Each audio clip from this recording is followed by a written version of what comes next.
Alising ng Maribel, may nakita ko sa likod ng kubo ng kapitbahay. Yung baboy niya, wala na yung lamang loob. Ay, Elena, 7 taon na ako dito. Wala naman akong naririnig na kakaibang hayop sa gubat. Baka tao ang may gawa niyan. Karaniwan naman na kinuha ang lamang loob pagpapatayin ng baboy. Baka may magnanakaw para pang ulam. Sa tingin ko po talaga hindi. Kasi yung baboy, wala man lang hiwa o kahit na anong sugat. Parang hinugot lang yung laman loob nun mula sa puwitan. Sa tingin mo, hayop nga ang gumawa nun. Sa bagay, marami talagang naglalabasang mababangis na hayop kapag tag-ulan. Baka galing sa gubat. Kung hayop ang kumuha, bakit may bakas ng dugo na parang hugis paa ng tao? Ay, totoo bang pinagsasabi mo, Elena? Ibig sabihin, nagbalik na sila.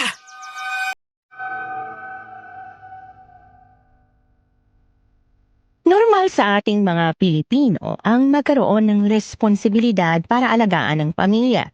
Likas sa atin ang magsakripisyo, magtrabaho, magtiis, magpasan ng bigat. Basta para sa mga mahal natin sa buhay. Pero hanggang saan ba talaga ang kaya nating ibigay? Saan nagtatapos ang responsibilidad? At saan nagsisimula ang pang-aabuso? Kaya mo bang ipagpalit ang sarili mong buhay para lang mabuhay ang pamilya mo? Handa ka bang pumasok sa kadiliman? Gawin ang hindi mo kayang isipin. Maligtas lamang sila. Ilang dekada na rin ang lumipas mula nung matapos ang sakripisyong yon. Ang sakripisyong kapalit ng utang, kasalanan, at takot ng sarili kong ina. Sinakripisyo ko ang sarili kong katawan at kalayaan alang-alang sa kanya. Pero hindi ko alam. Mas malalim pa pala ang kapalit. Hindi lang pala puri ko ang mawawala. Hindi lang kalayaan. Kundi pati buo kong pagkatao. Magandang araw po sa inyo, Miss Anne. Ako nga po pala si Sheila, isang avid listener ng kwentong takip sining. At ang kwentong ibabahagi ko po sa inyo ngayon ay tungkol sa isang babaeng sinubok ng tadhana, ng takot, at isinuko para sa ikaliligtas ng iba. Itago na lang natin siya sa pangalang Elena. Pero bago ko po yun simulan, gusto ko lang ipaalam sa inyo na isasalaysay ko ito sa paraang parang ako mismo si Elena. Nang sa ganun po, ay mas maunawaan ninyo ng maayos ang kwentong ito.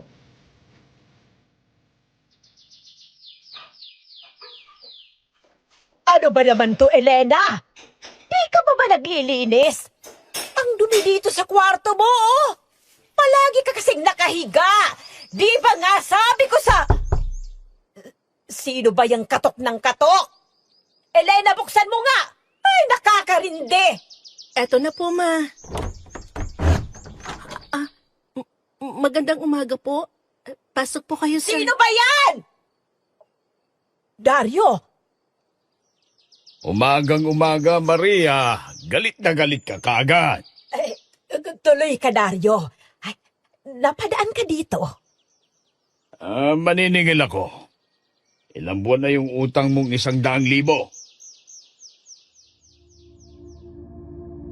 Bigla akong napatigil sa gawain ko nang marinig ko yung pinag-uusapan ni na mama.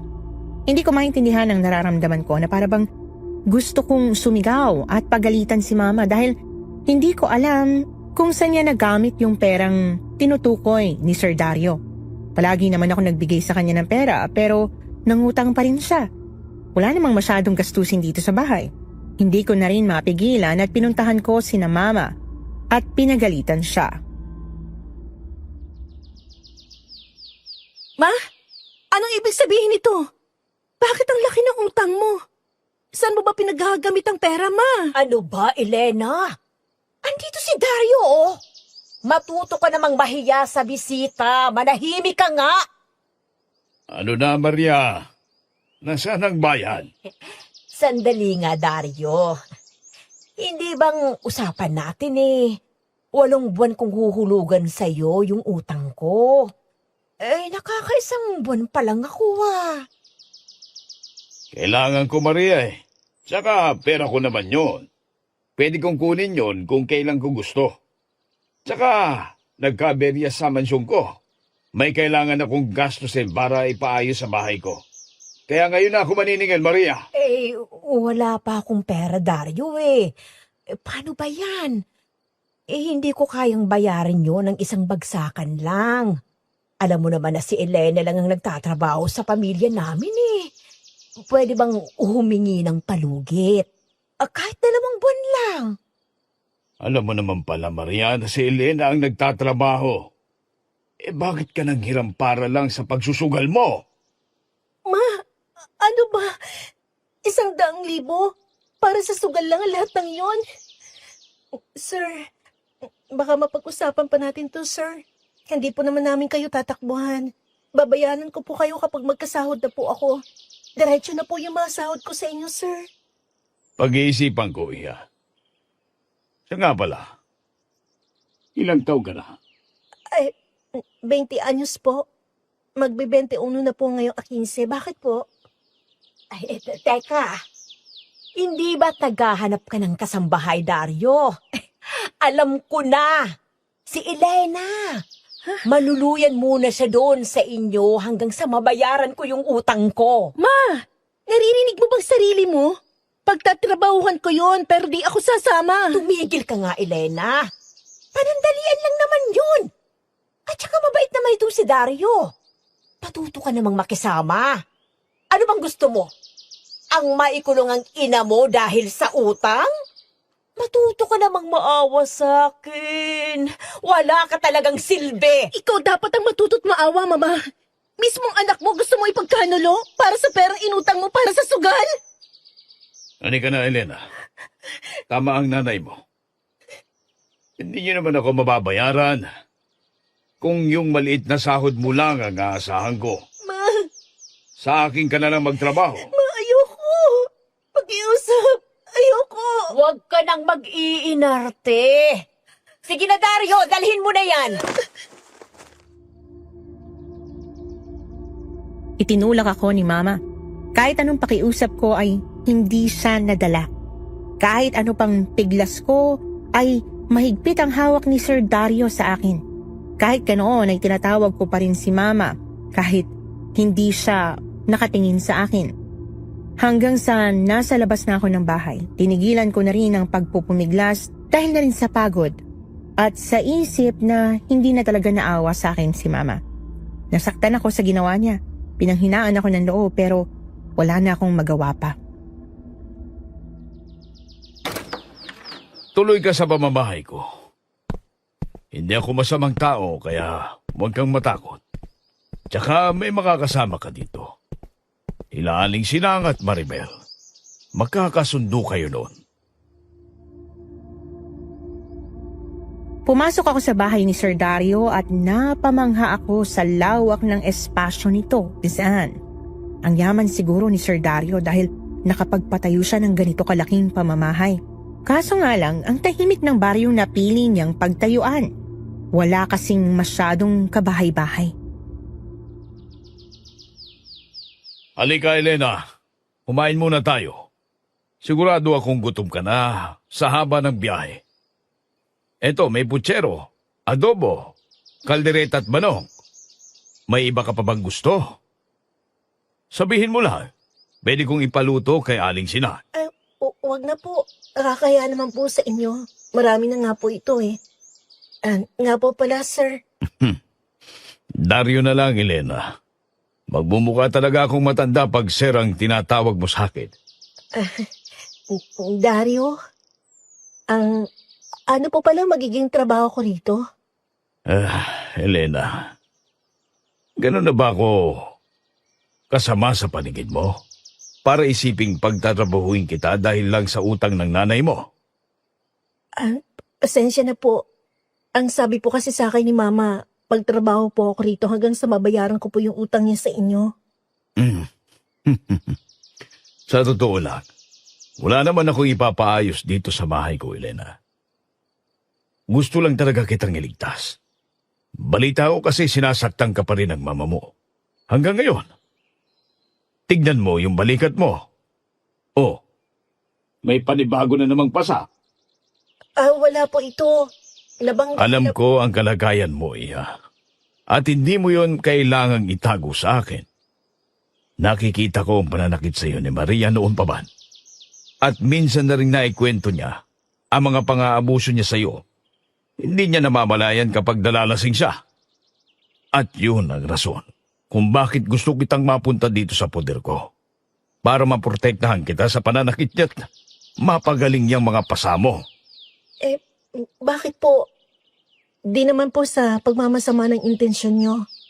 Pero hindi ko naman po kayo kamag-anak o anuman para gawin nyo to para sa akin. Dahil naaawa ako sa iyo. Nung nakita kita noon na purot pa sa sugat sa gilid ng bibig mo.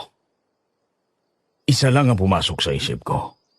Hindi mo dapat na nararamdaman ang kung anumang pinaparamdam sa iyo ng mama mo. Dahil walang anak ang dapat makaramdam ng ganong trato mula sa isang magulang. Naguguluhan po ako eh.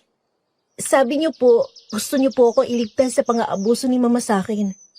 Pero paano niyo po nalaman na handa siyang ibigay ako sa inyo kapalit ng utang niya? Madali lang yun. Matagal ko nang kilala ang mama mo, Iha. Kaya alam ko kapag pera na ang pag-uusapan ay handa niyang ibigay ang lahat. Kahit ano ang kapalit. Ganun po ba? Mahina akong napasinghap at naluhanon, Miss Anne. Hindi ko kasi akalain na ito ang dahilan. Bakit kinuha ako ni Dario? Akala ko masamang tao siya pero naaawa lang talaga siya sa kalagayan ko kaya nilayo niya ako kay mama. Pero hindi ko may tatangging ang sakit pa rin. Hindi ko akalain na para lang sa pera, magagawa ni mama na ipagpalit ako na anak niya. Kaso bakit ganun? Kahit anong galit at sakit ang nararamdaman ko ngayon, ay iniisip ko pa rin si mama. At mas nangingibabaw pa rin ang pagmamahal ko sa kanya. Salamat po, Dario. Pero kahit ganun, mahal ko pa rin si mama. Hindi ko naman sinasabing papalitan ko ang mama mo sa pwesto niya sa buhay mo. Pero gusto kong alagaan ka. Ang payat mo na, Iha. Kailangan mo kumain ng marami. Sabi mo, di ba, mahal mo ang mama mo? Siyempre, kung gusto mo siyang alagaan ay kailangan mong magpataba. Para naman may lakas kang magtrabaho pagbalik mo sa mama mo. Salamat po. Wala yun. Halika na, kumain ka na. Kailangan mong damihan para magkalamang ka naman. Sige po. Para handa na rin sa piyesta. Po? May sinasabi ka po, Dario? Wala, Elena. Tara na. Bago pa lumamig ang mga pagkain. Gabi na nang matapos kaming magkwentuhan ni Dario. Naramdaman kong mabait talaga siya sa akin, Miss Anne. Noong mga oras na yon, naramdaman kong nagkaroon ako ng magulang dahil pinakikinggan niya talaga ako. Pagkatapos naming mag-usap ay pumasok na ako sa sinabi niyang magiging kwarto ko sa bahay niya. Kaso nga lang, umabot na ng 12:00 pero hindi pa rin ako nakatulog. Naninibago ako sa lugar at nakakabingi rin ang katahimikan sa mansyon niya. Dahil doon, napagpasyahan kong bumangon na muna para lumabas ng kwarto at libutin ang mansyon hanggang sa napadpad ako sa kusina niya para uminom ng tubig. Grabe. Ang lawak talaga pala ng mansyon. Parang kahit anong libot ko, hindi talaga ako dinatapuan ng antok. Siguro baka abutin na lang ako rito ng umaga pero hindi ko pa rin to tapos libutin. Oh, Elena! Gising ka pa. 12:00 na. Ay, anak ng tinapa naman, Alesina, ikaw pala yan. Nagulat naman po ako sa iyo. Opo, namamahay po ata ako kaya di makatulog na yung gabi. Ikaw po, bakit gising ka pa? Kagigising talaga ako sa ganitong oras para uminom ng tubig. O siya, pagkatapos mo riyan, bumalik ka na sa kwarto ha. At huwag mong pansinin ang mga ingay na maririnig mo. Po? Ingay? Anong ingay po nakakabingi nga yung katahimikan dito. Wala. O siya, mauna na ako. Umakyat na ako sa kwarto ko pagkatapos kong uminom ng tubig. Matutulog na sana. Pero hindi pa man nagtatagal nang makarinig ako ng haluskos. Nung una mahina lang hanggang sa lumakas ng lumakas. At nairita na akong sinundan kung saan nagmumula ang tunog na yon. Doon ko nahagilap ang pintuang bukas sa dulo ng pasilyo tsaka pinuntahan yon. Habang papalapit ako ng papalapit ay mas lalong lumalakas ang tunog. Yun yata ang tinutukoy ni Aling Sinang kanina na huwag pansinin. Pero paanong huwag kung kailan patulog na ako saka pa mag-iingay? Tao po? May tao po ba dito? Library pala to. Pero teka, bakit wala na yung maingay na kaluskus kanina? Parang kanina lang nakakarindi. Total, nandito na rin naman ako. Mag-iikot-ikot na lang ako at baka sakaling dito pa ako dapuan ng antok. Uy, may libro oh. Tungkol kaya santo. Piyesta para sa mga aswang. Agad kong kinuha yung libro mula sa stante at saka naghanap ng mauupuan. Hindi ko akalain na gusto pala ni Dario ang mga ganitong kwento. Binasa ko ang laman nito at nalaman na tungkol pala sa tradisyon ng mga aswang ang nasa libro. Namangha pa ako dahil parang makatotohanan yung mga nakasulat. Yun nga lang, hindi ko maintindihan ang iba kasi kadalasan ay sulat na Latin ang words.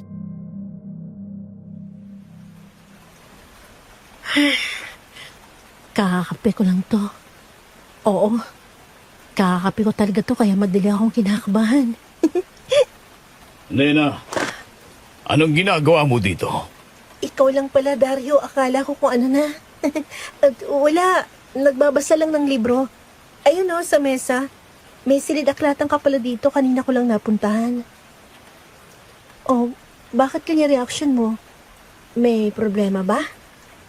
May naiintindihan ka ba sa binasa mo, Elena? Ayun nga, wala akong maintindihan. Hindi po ako marunong magbasa ng Latin.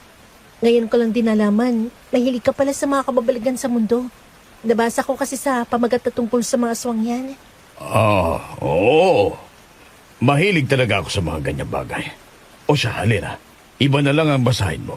Kumuha ka na lang ng libro dyan at dalhin mo sa kwarto mo. Hindi ka dapat pumapasok dito dahil pribadong sinidaklatan ito. Ay, ganun po ba? Naku, pasensya na po. Pero matanong ko lang, puro naman libro to, kaya bakit po ito pribado? May mga delikadong chemical ba dito o anumang matutunis na bagay? Hindi ko alam kung guni-guni ko lang ba, pero bigla kasi nagbago yung tingin sa akin ni Dario. Para siyang naggalit. Mahigpit niya akong hinawakan sa balikat dahilan para mapaigik ako. Napansin ata yun ni Dario kaya niluwagan niya ang pagkakahawak sa balikat ko at bumalik yung maamong mukha niya. Dahilan naman para mapaatras ako. Pasensya ka na, Elena. Pero hindi ko kayang ipaliwanag sa iyong lahat. Sabihin na nating may mga importante akong dokumento dito kaya hindi pwedeng pasukin ito ng kung sino-sino. Kung ako sa'yo, sundin mo lang ako. Huwag mo nang uuliting pumasok dito. Huwag mo akong gagalitin. Dahil hindi mo gugustuhin makita akong magalit. Ngayon pa lang, sinasabihan na kita. Iba ako magalit, Elena. Pasensya na, Dario. Hindi ko na uulitin. Anika, ihatid na kita sa kwarto mo. Elena, yung sinasabi ko sa iyo, ha? Huwag mong kalimutan. Yun at ang kwarto ko ang pinakapribadong lugar dito sa pamamahay ko. Kaya sana'y gawin mo yung sinasabi mong hindi mo papasukin yon. Naiintindihan mo ba? Opo, naiintindihan ko. Salamat, Dario. Matutulog na ako. 3:00 na ng madaling araw pero hindi ko pa rin magawang makatulog kakaisip ng nangyari kanina. Nang makarinig na naman ako ng kaluskos, nagsitaasan ang mga balahibo ko sa katawan, Miss Anne. Paulit-ulit kong sinasabi sa sarili ko na baka pusa lang yun. Pero hindi ko magawa kasi kakaiba eh. Mas lalo pa akong kinilabutan nang marinig kong may bumagsak sa bubong at parang may naglalakad. Sana pusa lang. Sana pusa lang. Panaginip lang to. Panaginip lang. Elena, gising na, tanghali na. Sabi ni Dario, gisingin ka na para kumain. Ayos ka lang ba, Elena? Pinagpapawisan ka. May masama ka bang napanaginipan? Okay lang po ako, Aling Sinang. Salamat po sa paggising. Para kasing binangungot ako eh. Sige. Nakahanda na ang pagkain. Halika na. Aling Sinang, may bisita po ba tayo? Para ang dami namang handa dito. Ay, naku, Elena, para sa'yo yan. Sabi ni Dario, kailangan maraming pagkain para daw makabawi ang katawan mo. Ang payat mo nga, ne. Di ka ba masyadong nakain sa inyo? Hindi po masyado eh. Unti lang kasi pagkain namin kaya kailangan magtipid. Hindi naman sa pangingialam, Elena. Pero bakit kailangan magtipid kayo? Naghihirap ba kayo? Hindi sana kami maghihirap kung hindi si Mama nagsusugal o kaya nagiinom. Kadalasan kasi ng sahod ko doon napupunti. Kaya ayun, unti na lang natira para pangkain. At kung magrereklamo naman ako sasaktan niya ako. Huwag ka nang mag-alala, Elena. Wala nang mananakit sa'yo. Tsaka araw-araw madami kang kakainin dito. Ay, Aling Sinang, matagal na po ba kayo dito? Oo, iha. Baga 7 taon na ata. Ganun po ba? Matanong ko lang po, nakarinig na po ba kayo rito ng mga kakaiba? Halimbawa yung mga kaluskos?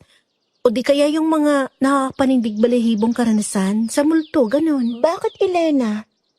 May naramdaman ka ba? Di ako sigurado pero may narinig akong kaluskos sa pader tapos sa bubong. Para may naglalakad. Naku, tinatakot mo lang ang sarili mo, Elena. Pusa lang yun. At saka baka may nahulog na mga niyog sa bubong. May malaking puno pa naman dun sa likod. 1 taon na ako dito pero wala akong nararamdaman o narinig. Normal lang lahat. Ikaw po, Aling Sinang. Tinatakot nyo lang talaga ang sarili nyo, iha. Mamaya na uli kayo magdaldalan. Tamo si Elena, hindi pa nakakakain dahil sa kwentuhan ninyo. Ikaw po pala. Haliho kayo, kumain na tayo, Dario. Sige na, Elena. Tapos na ako kumain. Kumain ka na dyan. Dapat dabihan mo. Huwag kang mahihiya. Habang kumakain ako ay nakabantay sa akin si Dario. Kaya hindi ko maiwasang hindi komportable. Lalo na't mayat-maya niyang nilalagyan ng pagkain ang plato ko. Nahihiya naman akong tanggihan kaya pinilit ko na lang kainin kahit na ang totoo busog na ako. Busog na ako, Dario. Ang bigat na ng tiyan ko Sigurado ka ba, Elena? May natira pa Okay na po ako. Kalahati na ng mga pagkain dito naubos ko. O sige, mamaya baba ka uli ha, para makapagmerienda ka dito. Hindi na muna ako aakyat sa kwarto. Lalabas po muna ako, magpapahangin lang. Nang nakalabas ako, pumunta ako sa malapit na gubat. Doon lang ako nakahinga ng maluwag. Busog na busog ako sa kinain ko. Pakiramdam ko tuloy sa sabog ng tiyan ko. Ang tahimik talaga ng gubat. Pero ang dilim, kaya nakakakaba kung gagala ka pa rito ng 10 oras ng gabi. Ang dami pa namang matataas na puno rito. Sa hindi kalayuan ay may namataan akong sapa, kung saan may naaninag akong tao na nakayuko. Pinagmasdan ko muna siya. May hinahanap yata. Paulit-ulit kasi siyang tumayo at yumuko, tapos may kinakalkal sa parang malaking sako. Hindi ako sigurado kaya nilapitan ko na lang ito. baka kailangan ng tulong. Sana, hindi ko na lang ginawa. Dahil nagulat ako nang makita ko ang kabuuang itsura ng nilapitan ko. Nakita kong itsura niya, Miss Anne. Mapula ang mga mata, matutulis at mahahaba ang kanyang pangil, pati na rin ang mga kuko niya. Dahan-dahan akong umatras.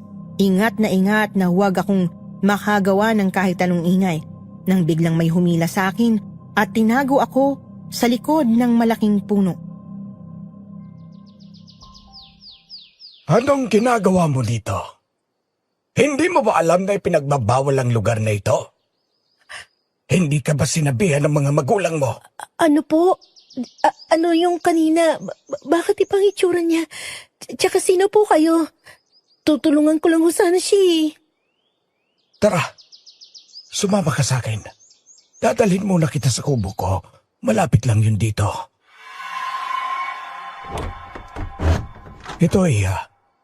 Inumin mo muna tong tubig para mahimasmasan ka. Salamat po. Kanina pa rin po kasi ako nauuhaw. Mukhang hindi ka taga rito, Iha. Paano niyo po nalaman? Dahil kung taga rito ka, hindi ka sana pumunta doon ng ganong oras. Lahat ng mga bata dito sa baryo ay pinagbabawalan ng mga magulang nila na huwag maglibot sa parte ng kagubatan na yon. Ay bakit po? At ano po yung nakita natin kanina? Aswang yun, Iha. Ho? Aswang? Meron pa po bang ganun sa panahon ngayon?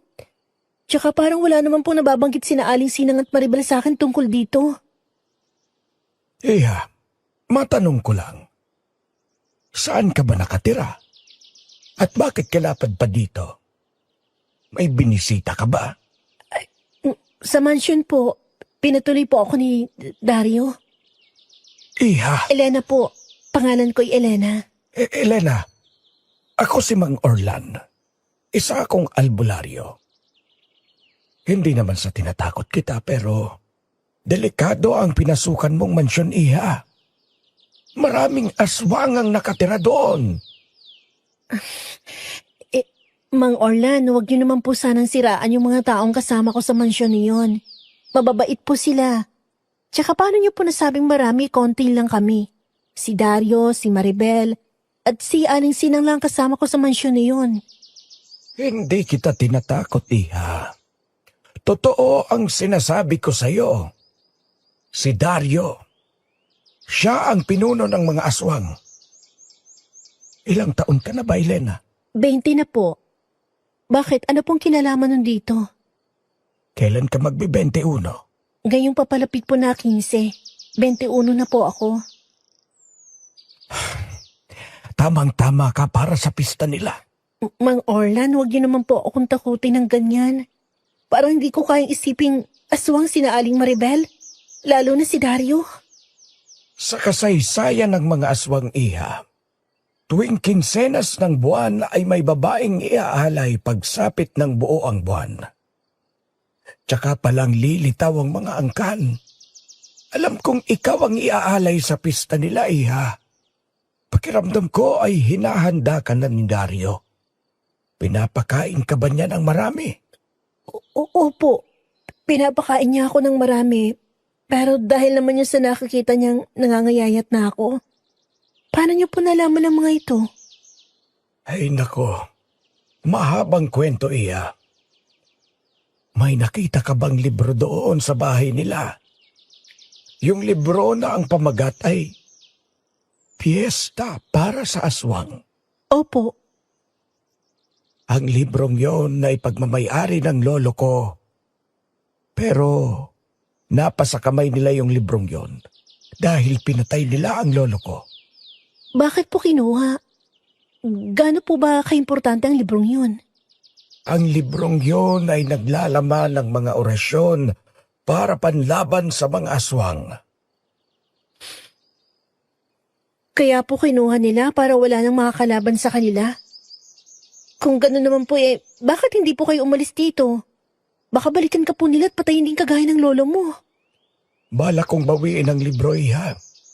Gusto kong tapusin lahat ng ito. Marami na ang mga biktima dahil sa librong yon. Maraming nawala dahil sa kagagawan ko. Po?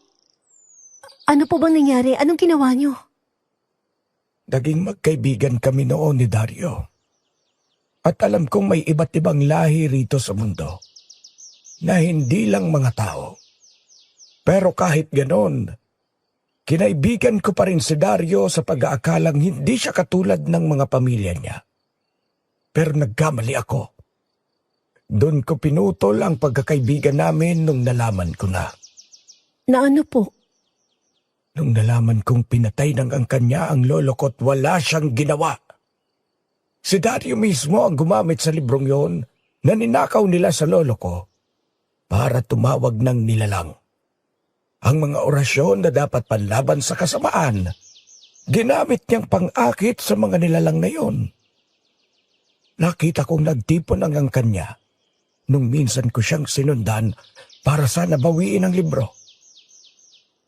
Doon sa lumang kwarto sa ikalawang palapag ng mansyon, nakita kong may bilog sa sahig, gawa sa asin at dugo ng manok.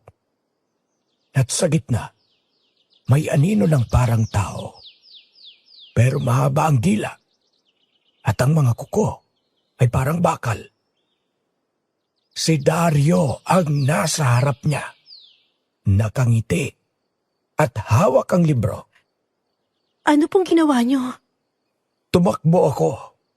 Nagtangka pa si Dario noon na habulin ako. Pero buti na lang, hindi niya ako nabutan dahil sinabuyan ko siya ng asin. Mula noon, tuwing kinsenas ay hindi maiwasang may nawawala. O kaya naman ay namamatay ang mga tao sa baryo. Kung mapapansin mo, Iha, wala na masyadong mga tao sa baryong ito. Ang iba ay lumisan na dahil na rin sa takot na baka sila ang susunod na mawala o mamatay. At alam kong isa ako sa dahilan kung bakit nangyari ang gulong ito. Dahil ako mismo ang nagturo kay Dario sa pagsalita at pagbasa ng Latin. Hindi ko alam na nakita niya pala ang libro ni Lolo tungkol sa panlaban sa mga aswang.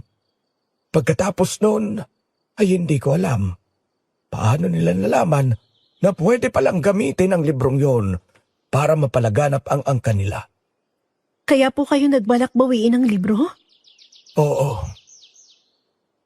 Hindi lang ito para sa akin, kundi para matapos na ang sumpa. Hanggat nasa kanya pa yung libro, patuloy na magugutom yung mga nilalang na tinawag niya. At sa tuwing may pista, may isang nawawala. Laging babae, palaging kasing edad mo. Pero, bakit ako, Mang Orlan? Sa daming babae, bakit ako pa? Hindi ako sigurado dahil hindi ko pa nabasa ang buong libro. Ang dugo mo, Elena, ay sariwa, malinis, at may dugong dalaga. Mas dadami ang kanila kapag isang dalaga ang nakakain nila, lalo na pag galing sa kasunduan. Kasunduan? Dalawa ang maaaring pwedeng ialay, Elena. Taong galing sa kasunduan, o kahit sinong babae lang basta sapat ang edad at dugo para sa orasyon nila. Pero mas tatapang ang angkan kapag galing sa kasunduan ang alay nila. Hindi kaya'y ang pamilya mo ay may nakasundo kay Dario? Natahimik lamang ako habang mahigpit na nakahawak sa damit ko. Gusto kong kausapin ng Diyos. Gusto kong itanong sa Kanya kung bakit ganito kamalas ang buhay ko sa daming tao sa mundo. Saka kung bakit ako pa talaga ang napili. Hindi ko na kayang tanungin si Mang Orlan at naiyak lang ako. Hindi ko kayang paniwalaan dahil ang ibig pang sabihin niya sa kasunduan ay planado ang lahat ng ito.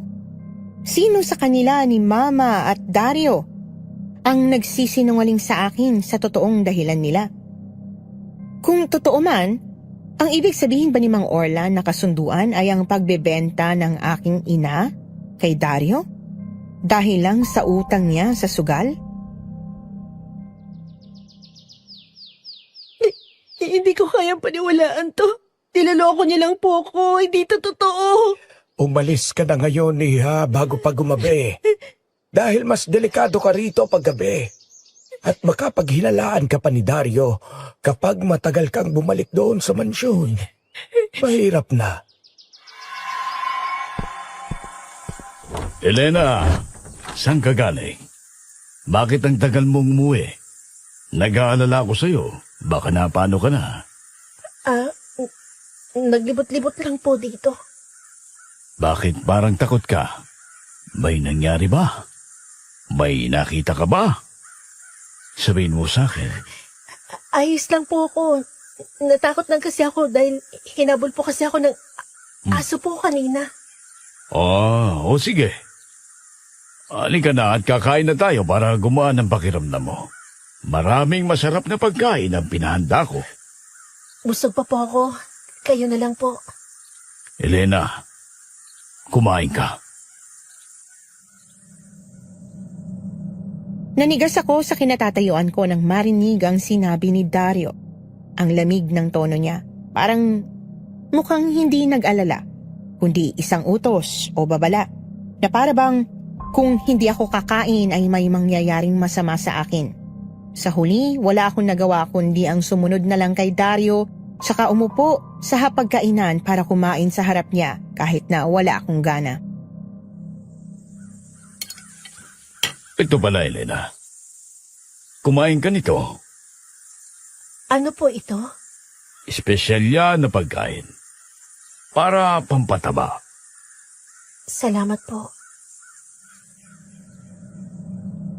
Sumapit na nga ang 12:00 at wala pa akong tulog kahit na pagod na ang mata ko sa kakaiyak dahil sa mga nangyari sa akin ngayong araw. Naririnig ko pa rin yung mga kaluskos sa labas pero hinayaan ko na. Masyado akong pagod para alalahanin pa yung kakaibang kaluskos. Napagpasyahan kong bumangon na lang para uminom ng tubig dahil namamalat na ang lalamunan ko kakaiyak. Alisinan? Maribel? Bakit gising pa kayo? Ay, Elena. Gising ka pa pala. Hindi po ako makatulog, Aling Sinang.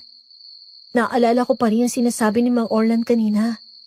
Yung kunento ko sa inyo na nakita ko sa kagubatan. Pero kayo po, bakit gising pa kayong dalawa? Si Aling Sinang kasi gusto pang makipagkwentuhan. Kaya heto kami ngayon, nagkakape. Ewan ko na lang talaga sa kanya. At saka Elena, tinatakot ka lang nun ni Mang Orlan. Matagal na ako dito pero wala namang nagsasabi ng ganun sa akin. Siguro binibiro ka lang. Anong klaseng biro yon? Matanda na yon tapos magbibiro pa? Pero sa bagay, baka nananakot lang siya, no? Hayaan na nga. Pinapagod ko lang sarili ko sa pag-iyak at pag-iisip ng ganun. Pero may pati pa rin sa akin na parang naniniwalang totoo talaga lahat ang pinagsasabi niya. Hays. Tsaka alam niyo ba, parang ang bigat ng pakiramdam ko kanina sa kwarto. Na para bang may nakatitig sa akin palagi at nakakarinig pa din ako ng mga kaluskos. Saday ka lang na ang mga naririnig mo ay mga jeep o mga taong naglalakad pa sa gabi, Elena. Dito kasi kahit walang tao, may maririnig ka talagang bago sa tainga mo. Tulad ng mga yapak ng mga hayop, tulad ng pusa sa bubong, o nahulog na niyog o kahit mga ano pang bagay. Bakit parang iba yung tunog kanina? Parang may kaluskos sa pader. Tapos di ako sigurado baka namalikmata lang ako pero parang may dumaan sa bintana ko sa kwarto. Ayun kaya yung tinutukoy ni Mang Orlan? Baka may naglilibot talagang aswang dito o baka may multo, diba? Ano ba naman yan, Elena? Tinatakot mo lang yung sarili mo. Sus Mariosep naman, oh. Imahinasyon mo lang talaga lahat ng yun. Baka si Dario lang yun na dumaan. Paminsan-minsan kasi nag-iikot siya dito sa bahay. Mahilig yun maglibot kapag gabi. Hindi raw siya makatulog kapag gabi kaya ganun na lang ginagawa niya, pampalipas oras. Kahit madaling araw? Minsan, mga 3:00, naririnig ko pa yung mga yabag niya sa pasilyo. Aling Sinang, nung bago ka pa lang dito, may naririnig ka din bang mga kaluskos? Natatakot ka ba?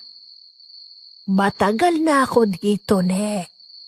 Nung una'y kinikilabutan ako, lalo na yung unang linggo ko dito, naku, akala ko may multo dahil sa mga bigla ang mga tunog sa labas.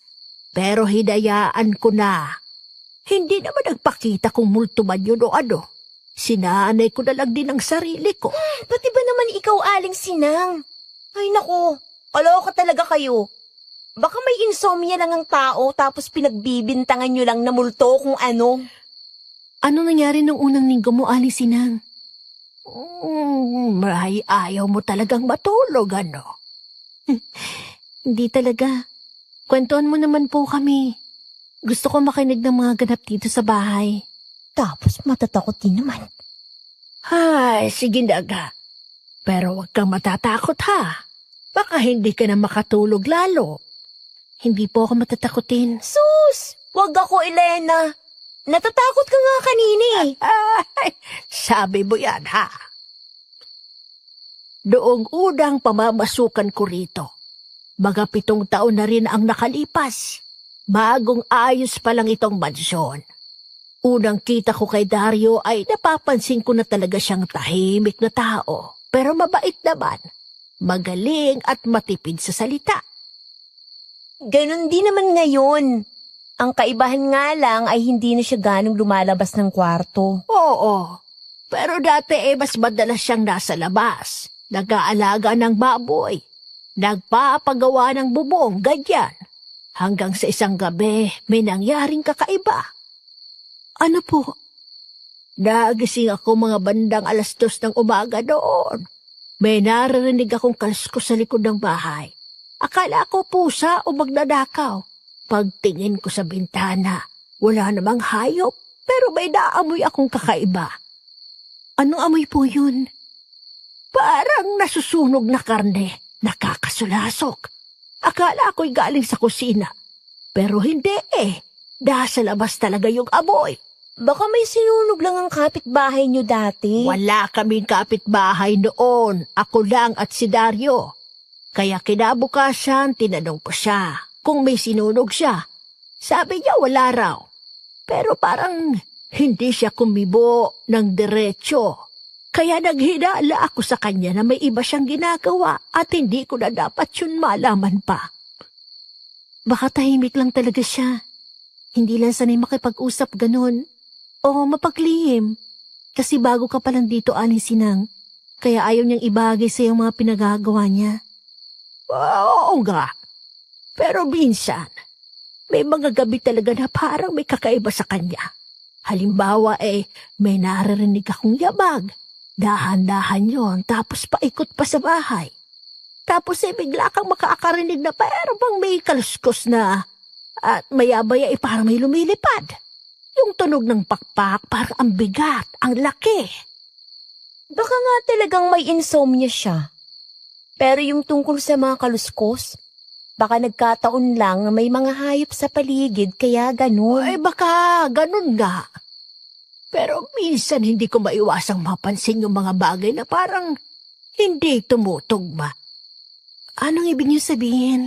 Baka imahinasyon mo lang yun, Aling Sinang. Kagaya ngayon ni Elena. May kaluskos siyang naririnig pero baka hayop lang yun sa labas at hindi talaga yun aswang o kung ano man.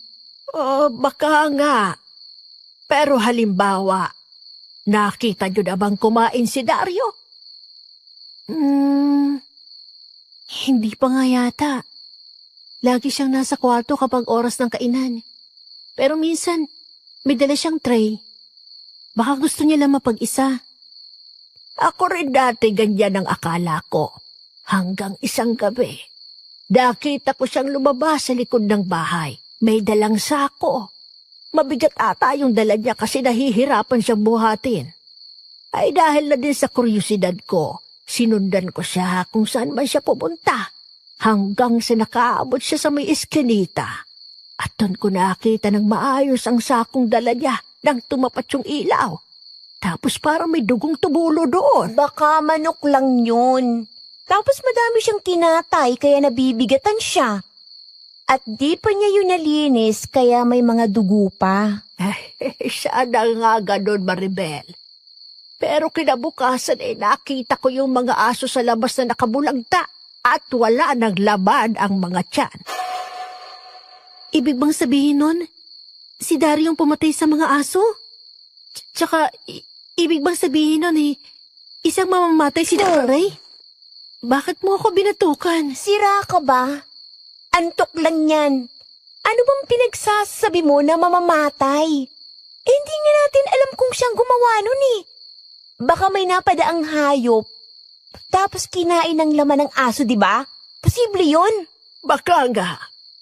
Pero mula noon ay naging alerto na ako sa paligid ko at sinarado ko na yung mga bintana ko tuwing gabi. Hindi ka malang nagsabi kay Sir Dario? Sinubukan ko noon. Pero sa tuwing sinasabi ko kay Dario yan, ay hindi siya umiibig. Mag-iiba siya ng sasabihin na para bang may tinatago siya. At hindi ko na dapat yun malaman pa. Kaya hinayaan ko na lang. Parang nakakatakot na yung kwento mo, Aling Sinang. Ikaw naman ang nagyaya. Pero tandaan mo, Elena, kung may marinig kang kumakalskos, huwag mong silipin. Pabayaan mo lang. Paano kaya kung magnanakaw lang yun, no? Yung naririnig ko sa bubong na parang naglalakad doon nakarang gabi, magnanakaw lang talaga lang gustong pasukin ng bahay. Mas mabuti pa nga kung ganon. Kasi kung hindi magnanakaw yon, baka hindi ka na makalabas ng kwarto mo ulit. Ano pong ibig niyo sabihin? Baka hindi yon multo, kundi aswang. Kung ganon, hanggang ngayon ba may mga aswang dito? Ay, hindi ko alam, Elena. Pero minsan, pag matagal ka nang nakatira sa ganitong lugar, ay matututo kang manahimik. Kasi yung mga tahimik, sila yung matagal nang may mga naririnig. Ano po? Ano ko, hindi ko na naiintindihan yung mga pinagsasabi niyo. Inaantok ko na nga talaga. Matulog ka na nga, Elena. Sige, eto na. Matulog na din kayo. Pero hindi pa rin ako makatulog. Ang gulo pa rin ang isip ko dahil hindi ko kayang maniwala sa mga nangyayari. Sina Maribel, iniisip na baka baliw lang daw si Mang Orlan. Pumasok na nga sa isip ko na baka tama siya. Pero dahil sa mga kwento ni Aling Sinang, hindi ko na alam kung sinong paniniwalaan ko. Gusto ko tuloy puntahan si Dario para kusa siyang tanungin tungkol sa mga nangyari dito sa baryo nila. Dario? Gising ka pa ba? Dario? Okay, Elena. Sinabihan ka ni Dario na huwag kang papasok sa mga kwarto, lalo na sa mga pribado. Pero bahala na. Hindi na talaga ako makatulog dahil sa ingay na yan. Teka, Dario? Bakit ka ganit tsura mo? Ano yung kinakain mong laman? Dario!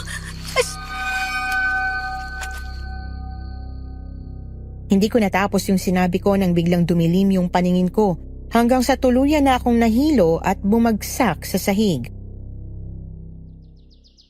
Elena.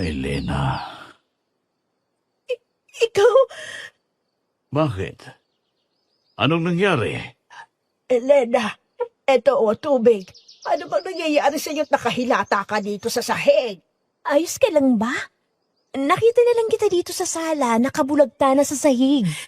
Aswang, libro. Ano? Ay, kumalma ka muna. Hindi ka namin naintindihan. Ano ba yon? Teka lang. Oh, Elena, anong nangyari sa balikat mo? Sinong kumagat dyan? Anong nangyari kagabi? May magnanakaw ba na nakapasok dito sa mansyon? Pinagpag ko ang damit ko at dahan-dahang tumayo. Naguguluhan pa rin ako sa nangyari. Panaginip lang ba lahat ng yun? Pero hindi eh. Damang-dama kong totoo yung nangyari. Alam ko ang panaginip at katotohanan. Ang huling naalala ko ay si Dario na may kinaing laman loob. Nang tiningnan ko si Dario, nakita ko nga sa damit niya sa baba na may dugo at napansin yata niya yon at mabilis niyang inayos ang zipper ng kanyang jacket. Magsalita ka, Elena. Ano ba? Nag-aalala ako sa iyo. Ang putla mo. Ayos lang po ako. Halika nga. Maupo muna tayo dito sa sofa. Ay, kukuha muna ako ng tubig sa kusina. Mauna muna akong umalis. Kaya munang bahala kay Elena, Maribel. Napatitig na lang ako kay Dario habang paalis ito. Mukhang totoo nga ang mga pinagsasasabi ni Mang Orlan. Kitang-kita ko kagabi ang mga mata ni Dario. Aswang nga siya. Ayos ka lang? Anong nararamdaman mo? May masakit ba sa'yo? Ayos lang ako. Pero Maribel, may sasabihin ako. Ano yun? Maribel, totoo na aswang si Dario. Nakumpirma ko kagabi. Ano? Seryoso ka ba sa pinagsasabi mo, Elena? Babaan mong boses mo. Nakita ko kagabi si Dario kumakain ng lamang loob. Duguan ang buong damit niya tapos yung mata niya. Ang pula, Maribel, maniwala ka sa akin. Nahihibang ka na ba, Elena? Ang bait-bait sa'yo ni Dario, tapos magbibintangan mo na aswang siya. Kung aswang siya, di sana, ubos na kami dito noon pa. Maribel, maniwala ka sa akin. Kailangan na nating umalis dito. Ano ba, Elena? Matagal na kami dito. Mas kabisado namin ang bahay, pati na rin ang mga tao rito kaysa sa'yo. At sa buong 1 taon ko dito, wala akong naaninag na aswang. Kaya huwag kang gumawa ng kwento. Paniwalaan mo ko, Maribel. Yes, tinatakot mo lang talagang sarili mo. Para manahimik ka, patutunayan ko sa'yo na hindi aswang si Dario at kapag napatunayan ko na, wala na akong dapat marinig sa'yo tungkol sa mga aswang na yan. Paano? Pagkalapit lang ang kwarto namin ni Dario. Kaya pwede ko siyang puntahan sa gabi at aalamin ko kung totoo ba ang pinagsasasabi mo. Maribel, baka mapahamak na. Hindi ako mapapahamak dahil kampante ako na hindi siya aswang. At patutunayan ko sa'yo na mali ka. Tsaka nasisiraan ka lang talaga ng ulo. Kakapanood mo yan ng mga nakakatakot na palabas eh. Sige ha, kasunduan natin yan. 6:00 na ng gabi nang may kumatok sa pintuan ng kwarto ko. Binuksan ko naman yon at laking gulat ko kasi si Dario pala ito. Ngayon ang unang beses niyang bumisita sa kwarto ko. Lumaki lang ang mata ko at napaatras nang muling nakaramdam ako ng kaba at takot nang maalala ko ang itsura niya noong nakaraang gabi. Malinaw pa rin ang lahat ng nangyari sa utak ko. Para ka naman nakakita ng aswang sa itsura mo, Elena. Pasensya na po. Nagulat lang po ako kasi ngayon ka lang pumasok dito sa kwarto ko. Ano pong kailangan nyo?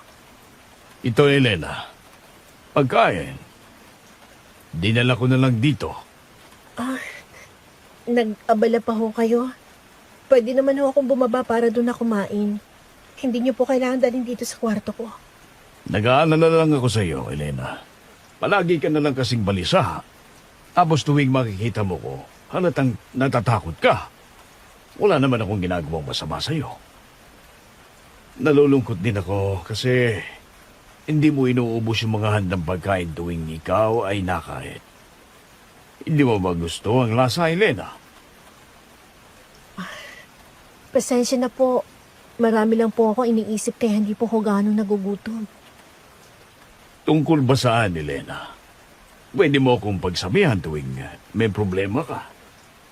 Natatakot lang po ako kasi parang may aswang po dito sa bahay niyo eh. Tsaka nung nakaraan, nakita ko pong ampulan ng mata niyo tapos duguan po yung damit niyo. Hindi kaya puro imahinasyon mo lang yan, Elena. Nung nakaraan ay wala naman ako dito sa bahay. Tapos ng pag-uwi ko, nakita na lang kitang ginigising ni Maribel dahil nakahiga ka na lang sa sahig ng sala. Akala ko nga'y may sakit ka dahil sa putla mo. Baka nga po. Pasensya na po. Pero kahit na ano pang sabihin ni Dario, ay hindi ko na ito magawang paniwalaan. Alam ko kung anong nakikita ko at alam ko na totoo ang sinasabi ni Mang Orlan sa akin. Tumango lang ako sa kanya at napatingin sa dala niyang mga pagkain. Puro karne ito. Pumasok ng tuluyan si Dario sa kwarto ko at inilapag ang mga pagkain sa mesa. Kumain ka na, Elena. Baka dahil yan sa pagod mo, kaya kung ano-ano na lang ang nakikita mo. Salamat, Dario. Okay na po yan. Hatid ko po yan sa baba para sabay na kami kumain ni na Aling Sina at Maribel. Tapos na silang kumain. Kaya para sa'yo na lang itong dinala ko. Sigurado po kayo? Si Aling Sina at Maribel? Kumakain po kasi kami ng sabay-sabay kaya imposibleng nakalimutan nila ako. Oo, Elena. Sinabihan ko kasi silang mauna na sila, kaya dinala ko na lang ito sa'yo. At para sa'yo lang ito. Inaluan ko ito ng espesyal para mas lalo kang tumaba. Para handa ka na sa piyesta. Ano po yon? Hindi po kita masyadong marinig eh. Wala, Elena. Kumain ka na. May bagong putahe ako na ipapatikim sa'yo. Mainit ba ito? Salamat po. Pwede po ba na iwan nyo na lang dyan sa mesa? Medyo busog pa po ako eh. Hindi sapat ang busog. Kailangan mong tumaba para lumakas ka. Hindi pwedeng payatot ka. Pero araw-araw na akong kumain ng marami, Dario. Parang sobra naman po eh. Hindi sobra. Gusto ko lang kasing makita kang masigla. Tignan mo to, puro laman. Hindi lang yan basta karne. Pinili ko yan para sa'yo para madali kang tumaba. Teka lang po, hindi po ba ito bulok na? Kakaiba po kasing amoy at ang alat po. Para may kakaibang lasa. Lasa lang yan ng bagong putahe. Hindi ka lang sanay kasi naninibago lang yung dila mo kumpara sa nakain mo dito araw-araw. At inumin mo tong sabaw, pampalakas.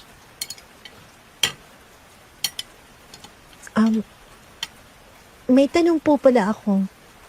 Bakit niyo po ako inaalagaan ng ganito? Tapos po, palagi niyo po akong binabantayan tuwing pagkain ko po.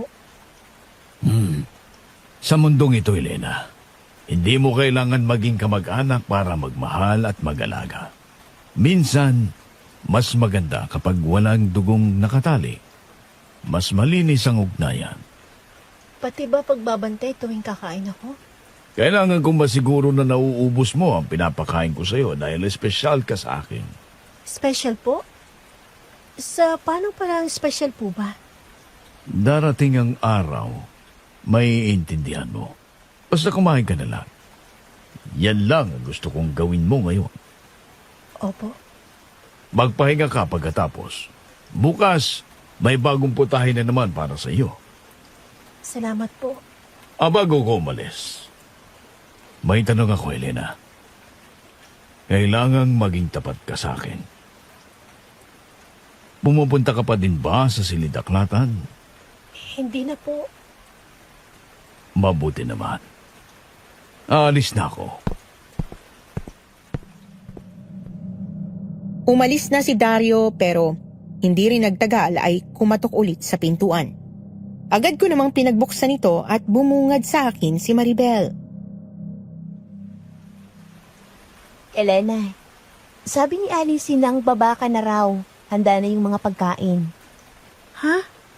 Pagkain? Kakakain ko lang. Ha? Saan ka kumuha ng pagkain? Hindi kita nakita sa baba na kumuha ng pagkain. At katatapos lang ni Aling Sinang mag-ayos ng hapagkainan. Dinalan ako ni Dario. Sabi niya tapos na daw kayong kumain. Ha? Paanong tapos? Kada alas 7 tayo kumakain at sabay talaga tayo, di ba? Ha?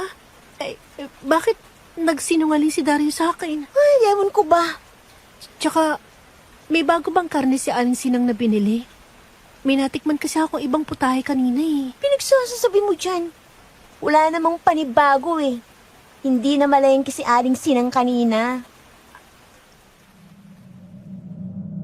Hindi ako mapakali sa nangyayari. Anong karne kaya ang nakain ko? Bakit kakaiba ang lasa nun? Pero higit sa lahat, bakit nagsinungaling sa akin si Dario? Masama na talaga yung kutob ko kay Dario. Baka paraan niya yun para maging handa ako sa piyesta niya o kaya'y nag-aalala lang talaga siya. Ano kaya ang mangyayari sa akin kapag inakain ko ang mga inihanda ni Dario sa akin?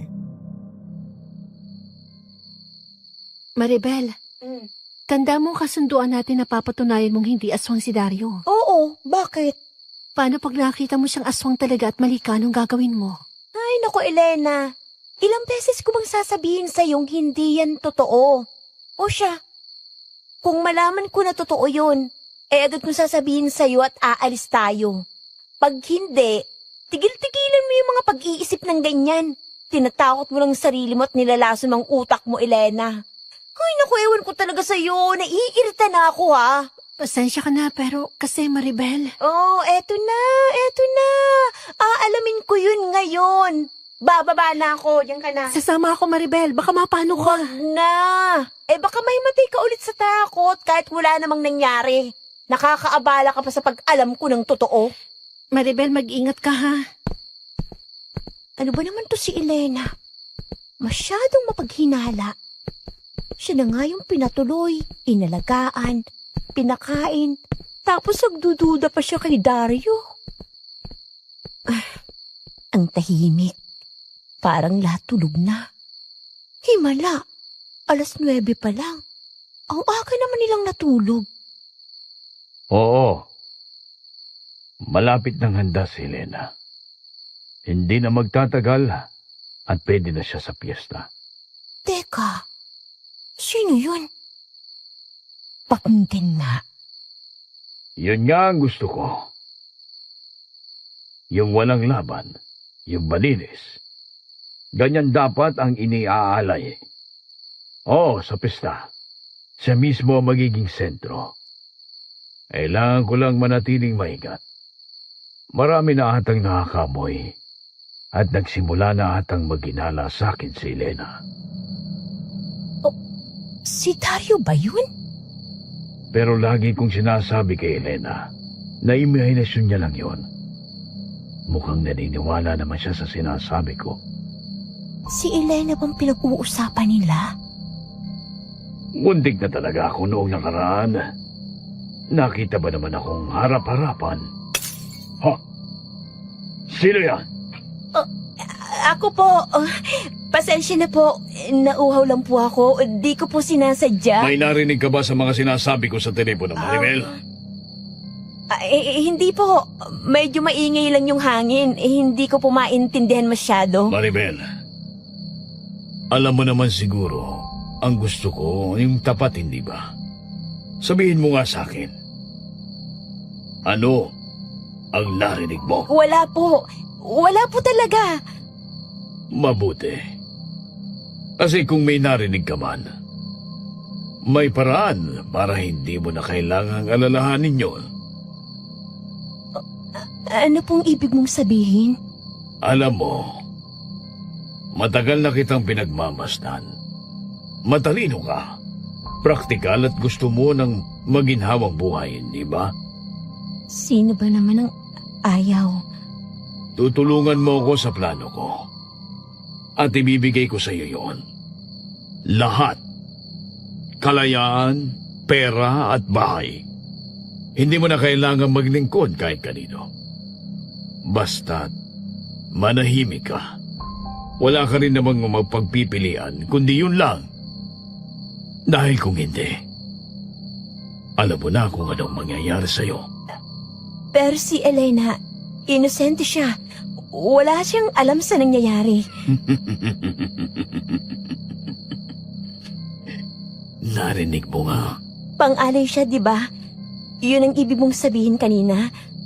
Anong mangyayari sa kanya? Sa dami-dami ng tao, bakit si Elena pa? Kapag dumating ang piyesta, magiging malaya rin siya. sa paraan na hindi mo maiintindihan. Ngayon, ang kailangan mo lang gawin ay manahimik at pakainin siya. Hindi ko kaya to. Dapat malaman to ni Elena. Pinagkatiwalaan ka niya, Dario. Kaya mo. Dahil kapag hindi mo ginawa, ikaw ang ipapalit ko sa kanya. Paano ko makakatiyak na totoo yung mga sinasabi mo? Nabibigyan mo nga ako ng kalayaan. Tapat ako sa mga pinagsasabi ko, Maribel. Yan ang pangako ko. Tulungan mo ko at makikita mo kung gaano kadaling magbago ang ikot ng mundo mo kapag marunong kang sumunod. Kung ayaw mo talaga, madali naman akong kausap. Papatahimikin na lang kita ngayon mismo. Kung mananahimik ako, ligtas ako. Oo, at higit sa lahat, sa fiesta, ikaw ang magiging saksi sa isang bagong simula. Simula ng ano? Simula ng panibagong buhay. Para sa akin, para sa iyo, at para sa lahat. Oo, Dario.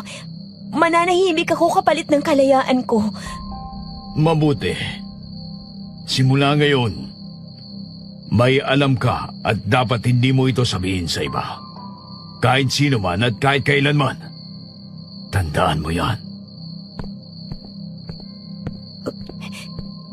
Aswang si Dario. Totoo pala. Totoo pala lahat. Sana hindi ko nalang sinunod ang kasunduan namin ni Elena para hindi ganito nangyari. Pasensya ka ni Elena. Kailangan ko ng manahimik. Aba, iha, kayo lang kita nakita ng malapitan. Tumataba ka na, Elena, hindi ka na mapayat.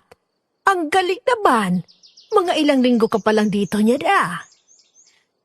Ewan ko nga po, Aling Sinang. Lagi na lang kasi akong busog dahil kung ano-ano yung pinapakain sa akin ni Dario. Tapos ayaw pa niyang may natitira sa hapagkainan. Ay, anong klaseng pagkain ba yan at ganyan ang epekto sa'yo? Hindi ko po alam. Sabi niya lang, special yung kinain ko tapos yung mga handa niyo po. Pero sabi niya pampalakas daw. Tsaka wala din ako magawa baka kasi magalit siya. At parang gusto niya lang talaga akong pakainin. Maganda na ang katawan mo. Kahit hindi ka na kumain ng marami, sakto na katawan mo, oh. Pero iha, napapansin ko tong braso mo. Ano tong marka? Ay, hala. Ano pala to? Baka kagat lang po yun ng lamok. Lamok? Yan ba namang kagat ng lamok halos may marka pa ng ngipin? Nakagat ka ba ng aso? Ay, baka po nagkakamot ako habang tulog. Hindi ko napansin eh. Ganun ba? Ingatan mo sarili mo, Elena. Baka mapano ka at kapag lalabas ka magdala ka ng asin, ha? Ano po ibig niyo sabihin, Aling Sinang? Mukhang nagsisilabasan na ang mga kakaibang hayop, Elena. Baka may aswang na namang dadalaw dito sa baryo at ang panlaban niyan ay asin. Kaya kapag may aatake sa'yo na aswang sa labas ay agad mong sabuyan, ha? Tsaka si Dario, hindi lang ako sigurado. Pero may mga gabi, nakikita ko siyang palabas ng tahimik. Pagbalik niya amoy dugo na siya. Nagulat ako kay Aling Sinang, Miss Anne. Ang akala ko ay wala siyang alam sa mga ganitong bagay. Pero may pagdududa na pala siya, kagaya ko. Tiningnan ko lang si Aling Sinang at nagtanong pa. Baka po hayop lang yung kinatay. Tuwing gabi, pare-parehong oras. Hindi hayop yun, iha. Iba na yun. Kaya palagi kang mag-iingat kapag lalabas ka, ha? Ay, maaga pala kayong nagkakape. Oo. Ikaw naman, parang gising buong gabi. Ang itim ng ilalim ng mata mo, Maribel. Ayos ka lang ba? Hindi, Aling Sinang. Medyo nahirapan lang talaga akong makatulog. Napansin ko sa inyo ni Elena. Nag-aaway ba kayo? Parang iniiwasan mo si Elena, Maribel. May nangyari ba sa pagitan nyo? May pinagtatalunan ba kayo? Marami lang pong pinagkakaabalahan. Baka pagod lang po talaga si Maribel. Lagi pa naman siyang naglilinis dito at siya palagi inuutusan ni Dario. Oo nga, baka nga. Pero Iha, basta ha, Iha, Elena, alalahanin mo yung mga sinabi ko sa'yo. Huwag mo yun kakalimutan. Elena, masarap ba yung mga pagkain na binibigay sa'yo ni Dario? Okay naman. Minsan masarap tapos minsan may pagkamaalat. Bakit? Mabuti naman. Palagi kang kumain na. Para mas magiging maayos ang kalagayan mo. May problema ka ba, Maribel? Ang tamblay mo ngayon. Wala po. Alis na po ako. May aasikasuhin pa po ako. Inutusan ako ni Dario. Si Maribel? Parang kakaiba alinsinang, no? Ano kaya nangyari sa kanya? Lumipas ang ilang mga araw at napansin kong palagi na akong iniiwasan ni Maribel. Hindi ko na siya nakakausap at nalalapitan. Kapag lumapit ako ay aalis na naman siya. Tanging si Aling Sinang lang ang nakakausap ko. Alinsinang, alam mo gabi-gabi na naman akong binabangungot. Palaging tungkol sa mga multo o aswang. Tapos, ano bang nasa panaginip po? Wala lang po, parang kakaiba lang talaga. Hindi naman ako palagi na naginip ng ganun nun eh. Palaging tungkol sa aswang tapos hinahabol daw ako mga ganyang bagay. Ako, magdasal ka, Elena. Palagi ka nalang binabangungot. Opo, nagdadasal ako palagi. Pero binabangungot pa din ako eh. Kaya baka nagkataon lang Alinsinang. Nakita ko na papalapit si Maribel sa akin na may dalang mangkok. Tumingin lang ako sa kanya. Nahihiya na rin ako makipag-usap dahil na nga sa pag-iwas niya sa akin. Kaya nginitian ko na lang siya. Elena, pinabibigay ito sa'yo ni Dario. Sabi niya, huwag mong kalimutang kainin bago matulog. At saka pagising mo, kailangan mo daw yan para sumigla. Vitamins ata yan. Ayos ka lang ba, Maribel? May problema ka ba? Bakit mo ko iniiwasan? Oo. Ayos lang ako at wala akong problema. Sige na, alis muna ako. Maribel, pwede umupo ka muna? Isasabihin lang ako. Kamusta yung pagsunod mo kay Dario nung nakaraan? Ano, may nakita ka ba? May nalaman ka? Huwag mo nang isipin yun. Pero di ba may kasunduan tayo? Ano nga, sabihin mo sa akin kung anong nangyari. Wala nga, ang kulit mo. Maribel, ano ba? Bakit ganyan ka sa akin? Hindi mo na kami pinapansin, tsaka ang lamig mo na sa amin ni Aling Sinang. Pakialam mo ba? Lahat naman nagbabago. Ayoko lang sa inyo makisama muna. Nagsimula yan dahil sa kasunduan natin. Ano ba talaga nangyari? Wala nga, ang kulit mo na. Basta lumayo ka na sa akin. Ewan ko ba sa kanya? Ay, Diyos ko. Natabig tuloy. Naku, ang dumi na tuloy dito. Ba't ba kasi dito nilagay ang vase ng bulaklak? Teka, ano to? Isang litrato? Si Mama to ah. Ikalawang henerasyon na may bahid ang dugo ko ay ipapalit. Ha? Ano ibig sabihin itong nakasulat? Teka. Hindi matanggap ng utak ko na parang totoo na nga lahat ng mga sinasabi sa akin ni Mang Orlan. Una, na ako ang posibleng alay sa piyesta ng mga aswang. Ikalawa, yung kasunduan ni na Mama at Dario. Sa huli, tumayo ko para pumunta sa Silidaklatan at kunin ang librong panlaban sa mga aswang. Kailangan kong puntahan si Mang Orlan. Teka, sandali lang. Sino yan? Si Elena po, Mang Orlan. Aba, Iha, Anong ginagawa mo rito sa ganitong oras? At bakit ka umiiyak? May nangyari ba? Kailangan ko po kayong makausap tungkol kay Dario at kay Mama. Kasunduan ata ako ni Mama at Dario. At ang mama ko, hindi ko makapaniwala. Hindi ko ito matatanggap. At bakit? At paano mo nalaman, Iha? Umupo ka muna at magpakalma ka. Kinuha ko po yung libro, Mang Orlan. Nakita ko sa sininaklatan ng mansyon. Tapos, nakita ko po itong larawan nila ni Dario. May sulat sa likod. Pangalawang henerasyon na may bahid ng dugo ko ay ipapalit. Mukhang nagiging bunga ka nga ng kasunduan, Elena. Akin na ang libro. Titingnan ko lang ang pinakamabisang orasyon panlaban sa kanila. Mang Orlan, sabihin niyo po sa akin, anong connection ni Mama kay Dario? O tungkol sa kasunduan sa ikalawang henerasyon?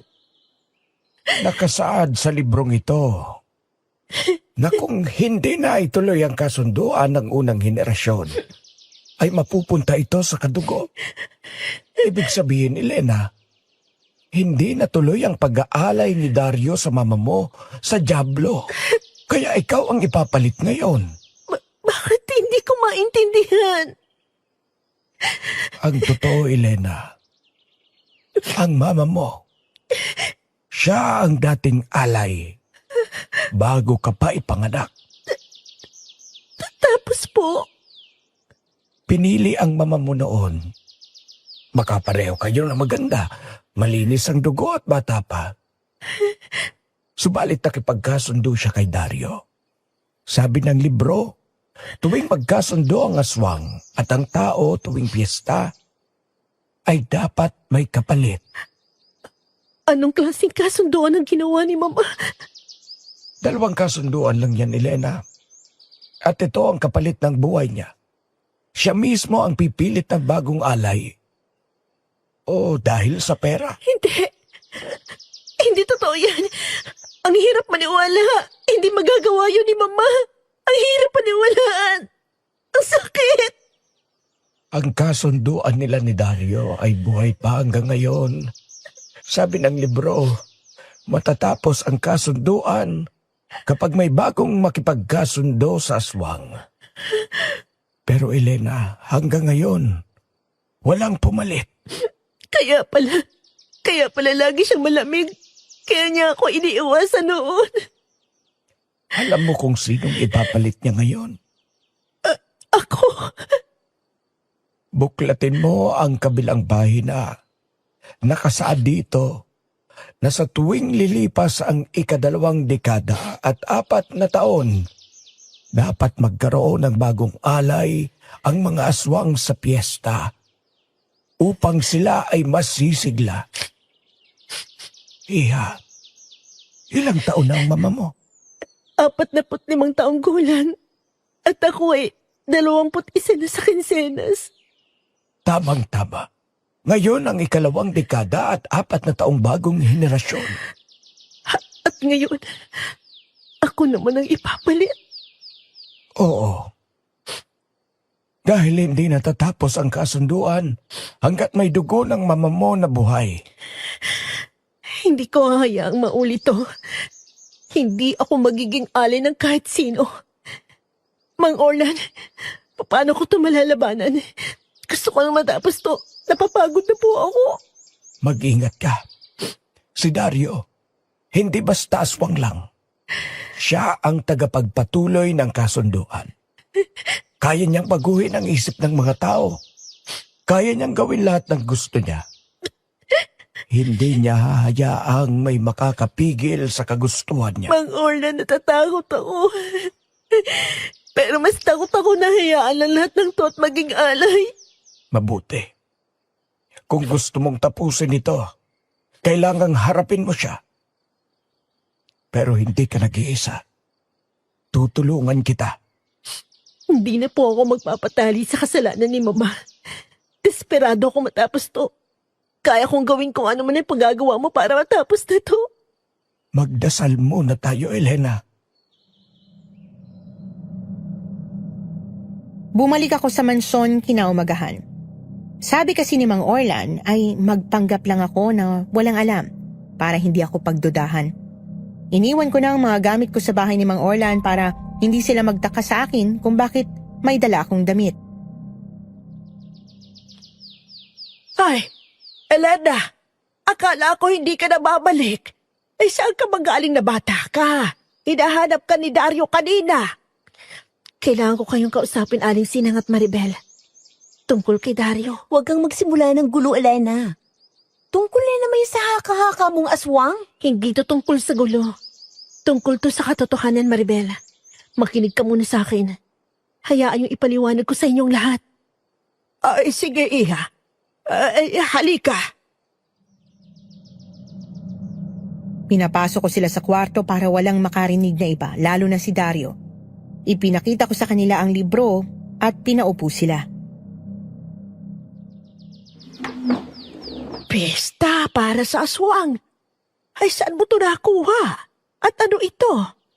Parang normal na libro lang naman ito sa tingin ko. Sa silid-aklatan, si Dario, hindi lang siya basta tao. Siya ang tagapagpatuloy ng kasunduan ng mga alay. At si Mama ang nagsimula noon. Huwag kang gumawa-gawa ng kwento, Elena. Ano ba, Maribel? Maniwala ka sa akin. Kailangan na nating umalis dito bago niya tayo maabutan. Ay, teka, Elena. Anong ibig mong sabihin? Hindi ko naiintindihan. Itong librong to, nilalaman ito ng mga impormasyon tungkol sa mga aswang. Nakita ko din si Dario na pula ang mga mata at may kinain nung nakaraan na lamang loob ng hayop. Itong librong itong ginagamit niya para sumiglang kanyang angkan. Dahil nandito ang orasyon para mapalaganap ang kanilang mga uri. At si Mama, isa siya sa naging susi. Kasama siya sa tuwing ika-24 na taon. Dapat magkaroon sila ni Dario ng alin na tao sa kanilang Diyos.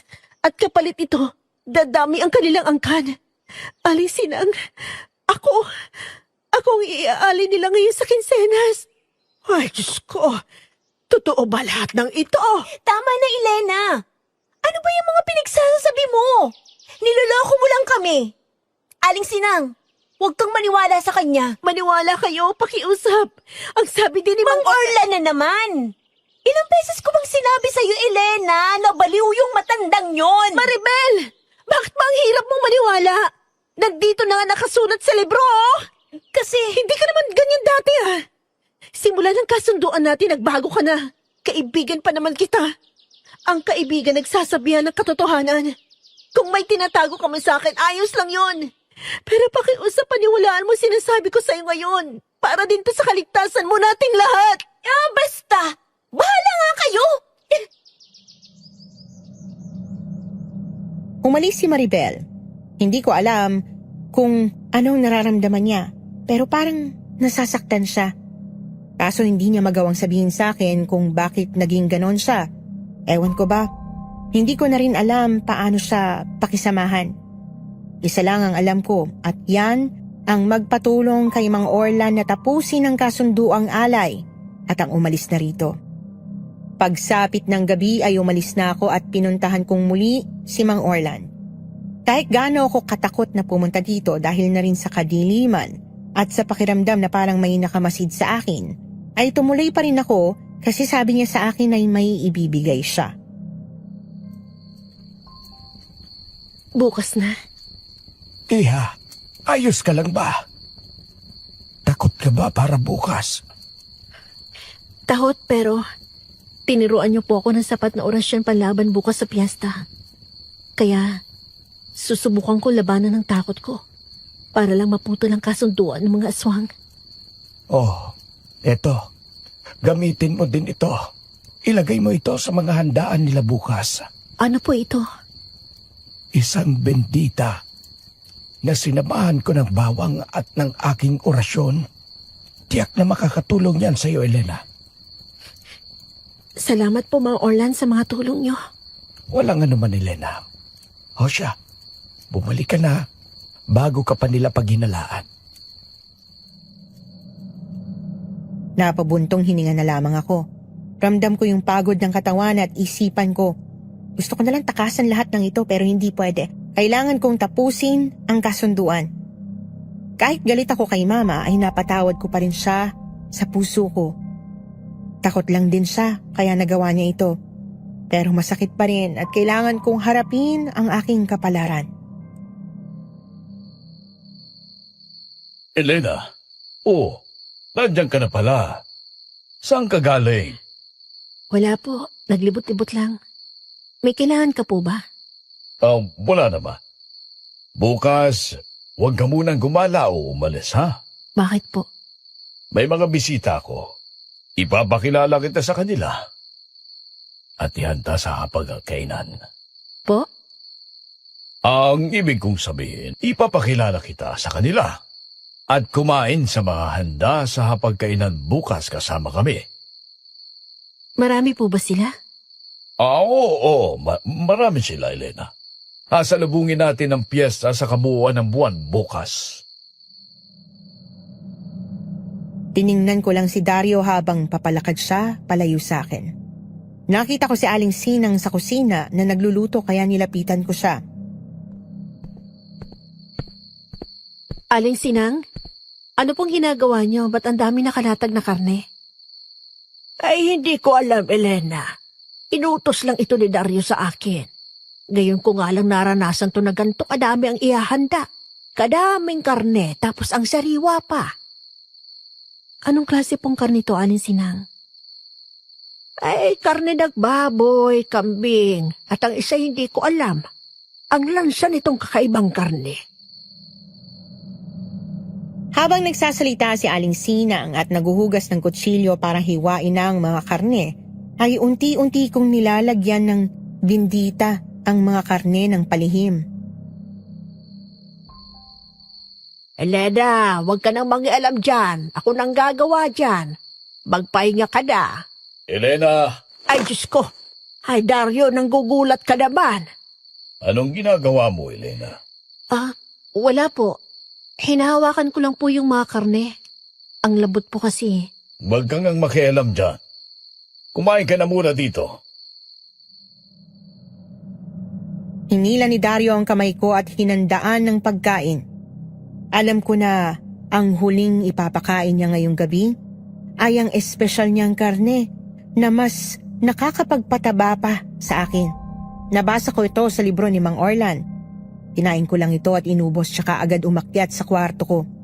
Wala na akong sinayang na sandali at kinalkal ko ang bibig ko gamit ang 2 daliri upang maisuka ang kinain ko. Utos ito ni Mang Orlan. Ang huling pagkain sa alay ay isang susi para makatulog ako bukas upang ialay.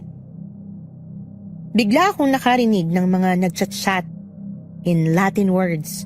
Doon ako naalimpungatan at biglang napadilat. Tiningnan ko ang paligid ko at nakita ko na ang kinatatakutan ko. Marami sila. Ang hahaba ng kanilang pangil, mapupulang mata at matulis na tenga. May iba din na taong hugis, kasama na roon si Dario. Nagpupumiglas ako ngunit ang higpit ng tali. Nakahiga ako sa mesa at pinalibutan ako ng mga kandila.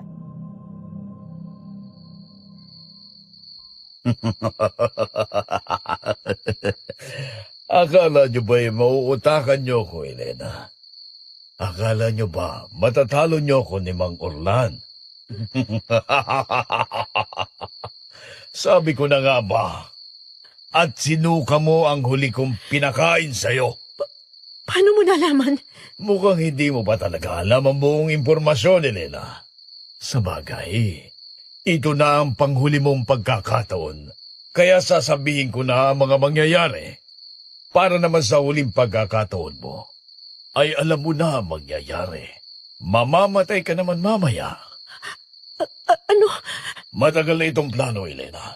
Ikaw ang susi upang muling lumaganap ang aming angkan. Dadami ang mga aswang. Ikaw ang iaalay namin sa aming Diyos Diablo upang bigyan kami ng aming hiling. Si Maria sana noon, ngunit nakiusap sa akin. Hahanapan niya ako ng mas sariwa sa kanya noong henerasyon niya. At ngayon, ikaw ang inialay niya. Ang sama mo, Dario! Parang gano'n na nga. Plano na namin noon na kunin talaga kita sa puder niya. at binigay ka naman kagad niya sa akin. Alam niya yung kasunduan na ito at kusa kanyang ibinigay. Dito ka na, Elena. Wala ka nang uuwian pa. Akin ka na. Dahil lang sa walang kwentang utang ng mama mo. At dahil sa takot niya din na siya ang ialay at binigay ka niya. Anong klase siyang ina, hindi ba? Hindi. Hindi totoo yan. Nagsisinungaling ka. Wala ka na magagawa pa. At si Maribel, isa na din siya sa amin. Di ba, Maribel? Paano? Siya ang nagbabantay sa'yo habang wala ako. Kaya ko din naman nalaman lahat ng kagagawa niyo ni Mang Orlan. Hindi mo alam? Palagi kanyang sinusundan, Elena.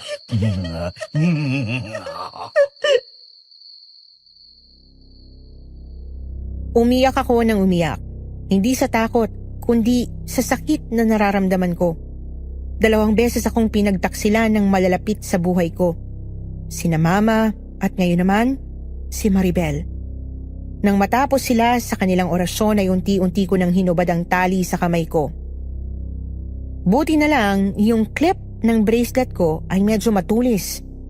Habang pinagmamasdan ko sila ay unti-unti na silang kumuha ng mga putahe at nagsimula ng kumain. Tumakbo ko palabas ng bahay nang hilahin ako ni Maribel pabalik sa loob. Tawon mo ako, Maribel! Ano ba? Hindi pwede! Sumama ka sa akin! Kailangan ko tong gawin! Bakit mo ba ito ginagawa, ha? Bitawan mo ako! Akong mapapahamak! Ano ba pinagsasabi mo, Maribel? Baka akong patayin ni Dario. Bumalik ka doon! Pinangakuan ako ni Dario ng marangyang buhay kung ito ay magtatagumpay! Maribel, alam mo na bang masama si Dario? Hindi yan magkakatotoo! Hindi totoo yun! Bibigyan niya ako ng matiwasay at maayos sa buhay! Hindi na ako makukulong habang buhay sa mansyon! Bitawan mo si Elena! Alisin ang... Umalis ka na, Elena! Ako na ang bahala dito! Ano ba? Bitawan mo siya! Tingnan mo ko, Aling Sinang! Huli ka! Akala mo ba matatalo mo ng ganon-ganon lang ang angkang ko? Nagkakamali ka! Itiwan mo ako!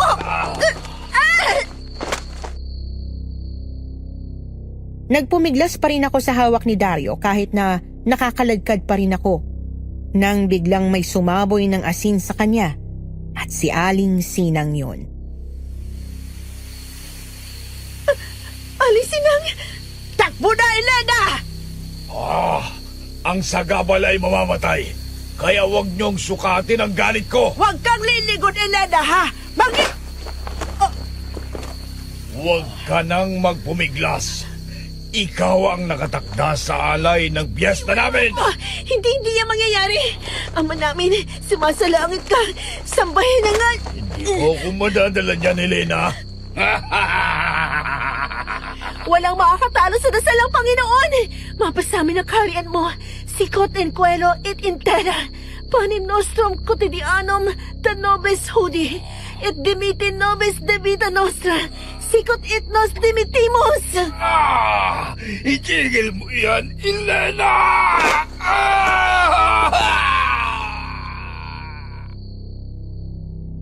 Binitiwan ako ni Dario at muli akong nakawala ng nakita ko si Mang Orlan at sinabuyan ulit ng bindita si Dario. Napasigaw ng malakas si Dario at lumayo kay Mang Orlan. Hindi mo maiaalay si Elena, Dario. Kaya tumigil ka na. Matatapos ng kasunduan mo sa Diablo. Tumigil ka na! Hanggat nandito ako, hindi mabubuto ng kasunduan. Nakatali ako sa Diablo kaya kung titigil ako, mawawalan lahat ng pinaghirapan ko pati mga anggang ko. Bakit ba gustong gusto mo na dadami ang angkan ninyo? Elena, itong asin. Sabuyan mo siya ng asin kapag lalapit sa'yo. Lalabanan ko siya. Dala ko ang itak na may orasyon galing pa sa lolo ko. Kailangan ko ito na gawin dahil ipinangako ito sa mga ninuno ko na ako ang magpapatuloy. Kung hindi ko gagawin, mauubos ang angka namin Kaya babawiin ko si Elena! Gawin mo na, Elena! Nagsimulang atakihin ni Dario si Mang Orlan gamit ang matutulis niyang kuko. Patuloy ko naman siyang sinasabuyan ng asin kapag malapit kay Mang Orlan para manghina siya. Agad namang sinugatan ni Mang Orlan si Dario sa balikat pero nasugatan din ng kuko ni Dario si Mang Orlan sa pisngi. Sinabuyan ko ulit ito ng asin saka kinuha ang itak ni Mang Orlan. Sinubuyan ko ng asin ang mukha ni Dario at itinusok ang itak sa tiyan niya dahilan ng malakas niyang ungol at napahiga siya habang naghihingalo sa sakit at unti-unting nawalan ng hininga. Napaupo lamang ako sa damuhan at tiningnan si Mang Orlan. Mang Orlan, ayos ka lang ba? Ang tulis ng kuko niya. Ayos lang ako, Elena. Huwag kang mag-alala. Mahapdi lang ito. Sigurado ko po. Oo, Elena. Tingnan mo si Dario. Baka buhay pa siya. Ganyan talaga ang amoy, Elena. Kapag may namatay na aswang, mas malansa pa sa nabubulok na basura. Ang baho po. Teka, Mang Orlan, ano pong mangyayari sa ibang aswang na nasa bahay? Ipagpabukas na natin ang pagpunta doon. Tingnan mo, kahit malayo tayo sa mansyon, ay umabot pa din ang sinag ng apoy dito sa nasusunog na mansyon ni Elena. Delikado na kung pumunta pa tayo doon. Ayos ka lang ba, Elena? Kanina ka patahimik. Opo, iniisip ko lang si Aling Sinang at Maribel. Hindi pa din ako makapaniwala sa nangyari kanina. Huwag ka nang mag-alala sa kanila. Hanapin natin sila bukas. Si Aling Sinang, hindi ko alam kung buhay pa siya. Bakit? Anong nangyari? Hindi ko alam. Hindi ako lumingon ng tumakbo ko. Pero narinig ko na may bumulagta sa sahig. Takot ako makakita ang katawan niya. Hindi ko matangka. Huwag ka nang mag-alala, Elena. Kung siya man ay namayapa, sigurado akong nasa mabuting kalagayan siya. Tama ka, Mang Orlan. Mabuti na't makakapagpahinga na siya. Pero si Maribel, hindi ko alam anong nangyari sa away nila Aling Sinang. Teka, Mang Orlan, yung sugat mo pala gamutin natin. Ayos lang ako. Bukas na natin alamin ni Elena. Kailangan mo nang magpahinga. Mang Orlan, anong mangyayari kapag namatay si Dario at ang ibang aswang ay hindi pa? Mamumuhay sila ng sila lang. Mas mabuti lang ngayon kasi naputol natin ang kasunduan nila. Kaya hindi na sila muling dadami dahil sa ginawang hiling ni Dario sa Diablo. Naputol mo ang sumpa, pero hindi pa din doon matitigil ang paglaganap nila. Anong ibig niyo sabihin? May ibang aswang na may ibang paraan kung paano magpalaganap. Pero mas mahirap yon sapagkat iisa-isahin nila ang mga tao. Magpapakain sila ng mga kung ano-ano sa ibang tao upang maging aswang din sila. Hindi kagaya sa pamamaraan ni Dario na alay at hiling lang sa Diablo ay agad itong lumaganap ang angkan. Hindi na ba ako hahanapin ng mga aswang? Hindi na, Elena. Putol na ang kasunduan. Kaya hindi ka na hahanapin. Hindi ka na masasali sa mga ganitong buhay. Malaya ka na. Salamat sa tulong niyo po, Mang Orlan. Hindi ko ito magagawa kung wala ka. Ginawa ko lang ang tama, Elena. O siya, magpahinga ka na. Elena, gising ka na. Tignan pa natin ang mansyon. Bumangon na nga ako at nag-ayos kami ni Mang Orlan para pumunta sa mansyon at tingnan ang kalagayan doon. Tahimik ang buong gubat. Kakaiba ang katahimikan ngayon, mapayapa. Nang makarating kami sa mansyon ay nakita naming nasunog na itong lahat. Puro na mga abo, sunog na mga kahoy. Lumapit pa ako doon at tiningnan kung may maayos pang mga gamit pero wala na. Ngunit nung inalis ko ang ibang kahoy, ay nakita ko ang libro na ginamit ni Dario kagabi para sa orasyon. Ano pong gagawin natin dito, Mang Orlan? Sunugin na natin ito, Elena. Hindi niyo po ba ito kakailanganin? Hindi na. Ihalo mo na yan sa apoy. Tapos na. Hindi na ako tatakbo sa kapalaran ko. Malaya ka na, Elena. Elena? Maribel? Nakita ko si Maribel na papalapit sa akin. Kaya tumakbo ko papunta sa kanya at agad ko siyang niyakap. Elena, pasensya ka na sa mga ginawa ko. Hindi ko ginusto yun. Natakot lang talaga ako. Pasensya ka na. Ayos ka lang ba? Nasaan si Aling Sinang? Nakita mo ba siya? Wala na si Aling Sinang, Elena. Pasensya ka na. Nakita ko kayo kagabi pero mismo ako kinain din ako ng takot kaya di ko siya nalapitan. Naiintindihan ko, Maribel. Wala na tayong magagawa pa. Elena, pasensya ka na sa mga nagawa ko, ha? Takot lang ako kasi pinagbantaan ako ni Dario. Kung hindi ko siya susundin, mamamatay din ako. Elena, pasensya ka na. Huwag mo na intindihin yon. Ang mahalaga ay ayos ka lang, Maribel. Mabuti naman ay nagkabati na kayo. Ikaw, Elena, may isang bagay ka pang kailangan mong ayusin. Ngumiti lang ako kay Mang Orlan. Alam ko kung anong ibig niyang sabihin. Yon ang ayusin ko ang pagitan namin ni Mama. Kailangan kong umuwi doon para ayusin yon. Maribel, gusto mo sumama doon? Hindi ako pwedeng sumama, Elena. Kailangan mo yung harapin ng ikaw lang mag-isa. Pero paano ka? Tutuloy si Maribel ng pansamantala sa akin. Huwag ka nang mag-alala sa akin, Elena. Bumaba na ako ng bus na sinakyan ko at huminga ng malalim. Nakarating na ako sa baryo namin. Hindi ko alam kung bakit pero kinakabahan ako. Hindi ko alam kung anong sasabihin ko kay Mama at kung anong mararamdaman ko pag nakita ko siya. Sino yan? Elena! Mama, dumating na po ako. Tumaba ka. Opo. Madaming pinakain sa akin si Dario. Masarap ba? Opo. Maraming masarap. Pero kadalasan ay Mapait at balansa, ganun ba? Opo. Paano niyo po nalaman? Dahil ako ay ikaw noon. Anong ibig mong sabihin? Alam kong alam mo na ang tungkol sa kasunduan. Opo.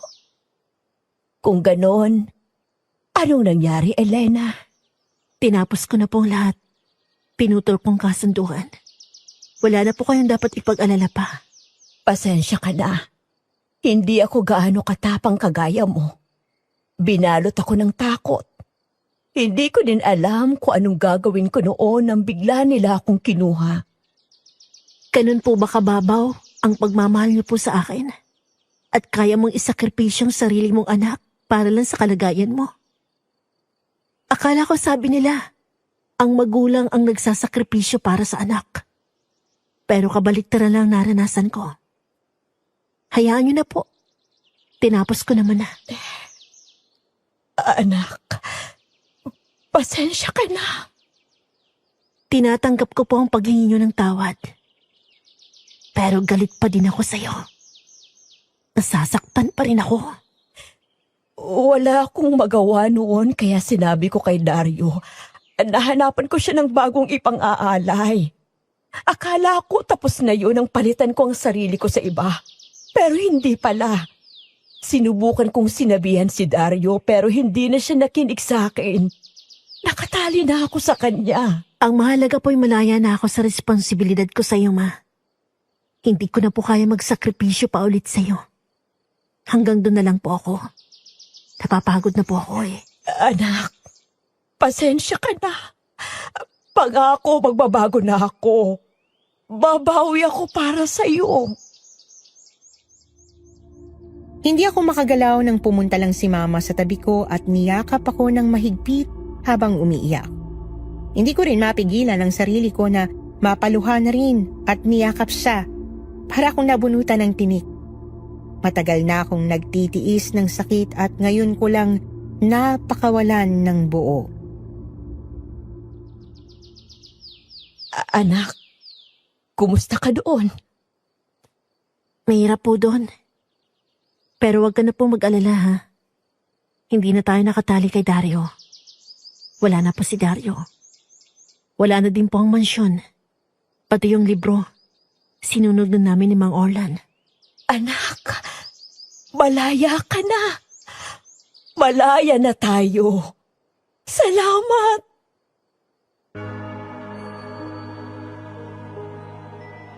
Doon na po nagtatapos ang kwento ko, Miss Anne.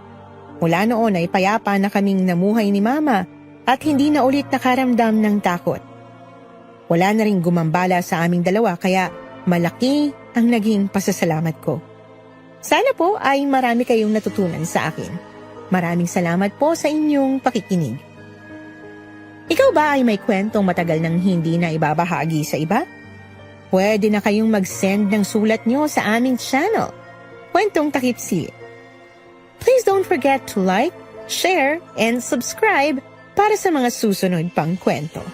Maraming salamat po.